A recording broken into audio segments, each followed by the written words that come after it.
নমস্কার বন্ধুরা, recruitment update YouTube চ্যানেলে সকলকে স্বাগত জানিয়ে আজকে 1-2-2024 পশ্চিমবঙ্গের পাবলিক সার্ভিস কমিশন বা ডব্লিউপিএসসির আন্ডারে যে বিভিন্ন চাকরির খবর আপনার সাথে শেয়ার করি। আজ গুরুত্বপূর্ণ 3টি নোটিফিকেশান রয়েছে, সেই 3টি নোটিফিকেশান আমরা একটু শেয়ার করব, দেখে নেব বিস্তারিত কী রয়েছে। তো 3টি নোটিফিকেশানের মধ্যে প্রথম যেটা রয়েছে দেখে নিই। এটা 2023-24 3 নম্বর যে অ্যাডভার্টাইজমেন্ট জারি হয়েছে, সেটা হচ্ছে ল্যাবরেটরি অ্যাসিস্ট্যান্ট নিয়োগের জন্য ফরেন্সিক সায়েন্স ল্যাবরেটরিতে তার নোটিশ জারি করা হয়েছে। টোটাল দেখতে পাচ্ছেন ভ্যাকেন্সি রয়েছে, এখানে দেওয়া রয়েছে 22টা ভ্যাকেন্সি রয়েছে।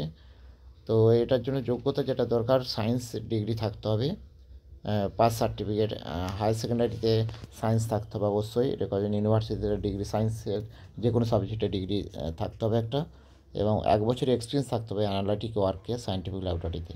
40 বছরের মধ্যে বয়স হতে হবে। 110 টাকা অ্যাপ্লিকেশন ফিস এবং আরও কিছু এক্সট্রা চার্জ রয়েছে। যারা আবেদন করতে চান অবশ্যই আবেদন করবেন। আবেদন শুরু হবে 6 ফেব্রুয়ারি 2024 থেকে, চলবে 27 ফেব্রুয়ারি 2024 পর্যন্ত। পুরো ডিটেলস আরও এখানে রয়েছে, ভিডিওটা পজ করে একটু দেখে নেবেন। তো এটা রয়েছে দেখতে পাচ্ছেন। আর নেক্সট আরেকটি যে নোটিফিকেশান রয়েছে দেখে নেবো আমরা। আরেকটি যে নোটিফিকেশান রয়েছে সেটা হচ্ছে একটি অ্যান্সার কি প্রকাশ করা হয়েছে। এই অ্যান্সার কি যদি সমস্যা থাকে অবশ্যই আপনারা 7 দিনের মধ্যে, এই 5-2-2024 থেকে 11-2-2024 মধ্যে আপনারা চ্যালেঞ্জ করতে পারেন ওয়েবসাইটে গিয়ে, ডাউট থাকলে।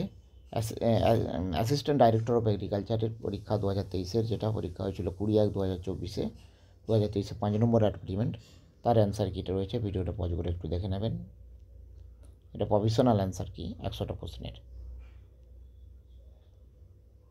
এই দুটো। এবং আরেকটি যে নোটিশ রয়েছে সেই নোটিশটা যদিও এখন ওপেন হচ্ছে না, আপনারা পরে দেখে নেবেন। দেখুন ওয়েবসাইটে গিয়ে 3 নম্বর যে নোটিশটা, স্কিম এবং সিলেবাস প্রকাশ করা হয়েছে লাইব্রেরিয়ান পোস্টে, স্টেট সেন্ট্রাল লাইব্রেরি কলকাতার।